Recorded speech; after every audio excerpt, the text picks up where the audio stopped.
unique for you, Macbeth. You've not seen it before today. But, so, yeah, I'm Matt, I'm the director here. This is Kieran, our camera operator, and this is Bilal, our producer. So I think the really important part about Macbeth is the gore and the violence that ensued. I think really capturing the terror and expressing it to the audience was really important.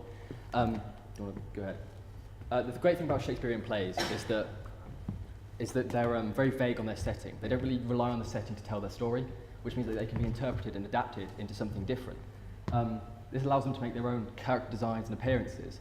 Case in point being next year's Macbeth that you're doing, and at the RSC.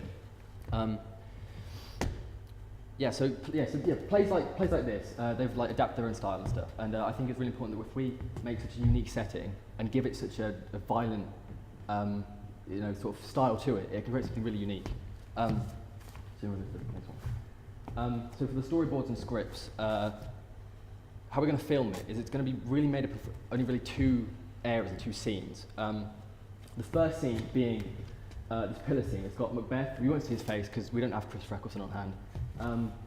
We'll be up against a pillar, and it will slowly pan up. And as it's panning up, we'll cut to a scene of these dead woods, and in these dead woods will be a cauldron. And so that will obviously symbolise the witches. And because we're not going to really use actors, we're going to make it very symbolic and metaphorical. We're going to really use props to tell the story. So the brooms against the cauldron will obviously symbolise the witches, and that kind of just establishes the two scenes that we'll be switching between. So we'll go back to the Macbeth scene. It will go back to the Macbeth scene, and it will continue panning up, and it will stop at neck height. So we've got the stone, the pillar in frame. We've got the Macbeth thing. Macbeth's he stood there. From then on, it really the scene of the pillar is kind of still, but it will go back to it, and it switches between the pillar scene and the cauldron scene. The cauldron scene would kind of use props to show corruption and betrayal and just violence, sort of weaving its way into the story. So we'll show everyday items being dipped in this kind of thick substance that really resembles blood. Things like crowns, things like jewellery, things that really represent the things that really tell the story of Macbeth. And as that happens, we'll go back to the scene of the pillar, but the things will start to change on Macbeth's appearance, like cuts, more blood and stuff. And that will continue as the play goes on. And by the end of the play, Macbeth is covered just in blood. He's got this blood all over his hands, over the stone. There's just so many different visual references to Macbeth, because something we really wanted to do was make it interactive to the audience, kind of. Something where they would watch it a second time and go, oh, I've missed this the first time. So things like dead bodies in the background, things that resemble, the Macbeth storyline again, but they're kind of out of place, so it's, very interactive. The last scene would just be Macbeth walking through a forest. It'd be still covered in blood everywhere, all over, pretty much, everywhere. And it'd come and stand in front of a stone, and on that stone it says, "Hail Macbeth," in blood. And what happens is that he just drops a dagger, of something that resembles a dagger, into the dirt, and the last shot would be a close-up of the dagger falling into the dirt, and that's when it would end.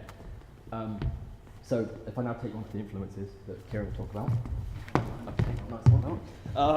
So being the camera operator, I've been looking at the influences. The main one we've been looking at is Sweeney Todd, purely because the time period we set it in was the same sort of period that this was set in, being the Victorian era.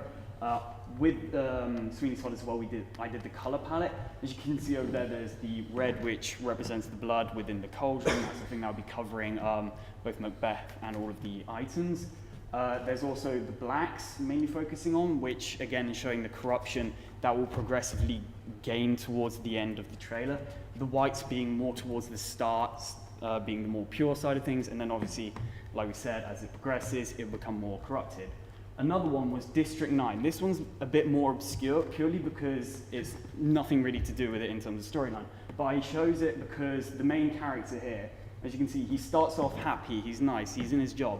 But then as the story progresses, he gets infected by this alien virus thing that actually turns him into one of them. And this is mainly where we saw the physical change in him, which is what we wanted to adapt into Macbeth, because obviously we wanted to show that corruption of changing both him and the surroundings around him, and this is probably one of the best ways we could find it. So going on to Bilal with everything else. So yeah, I was a producer, so I had the location recce, I had the production schedule and the risk assessment.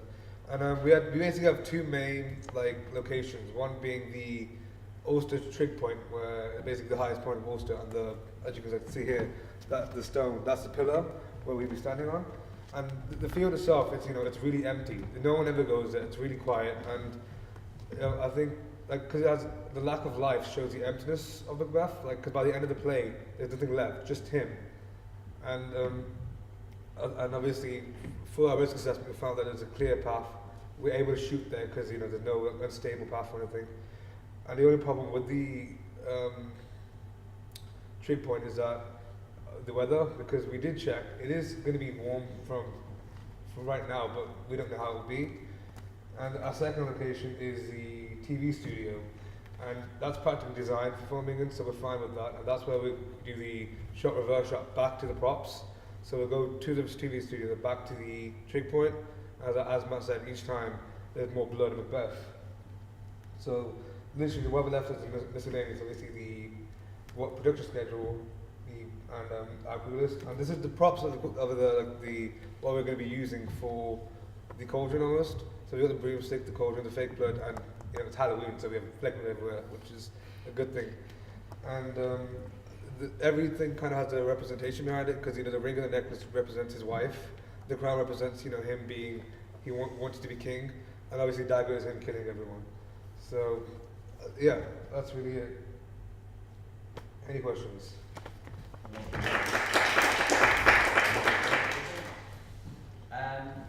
I think it's really cool. I think you've got some really interesting stuff there. Just a question about narratively, are you thinking of using, is it going to be like a soundtrack, is it going to be narration? Yeah, I didn't mention this in the presentation, but over the entire thing, we're going to have a very soft piano playing, especially at the beginning, because obviously it's very calm, very pure, and we wanted to include a bit of extract from the play. Cool. We thought the best part would be when he's the dagger scene, is this monologue here, or soliloquy. So. Cool. Okay. So what do you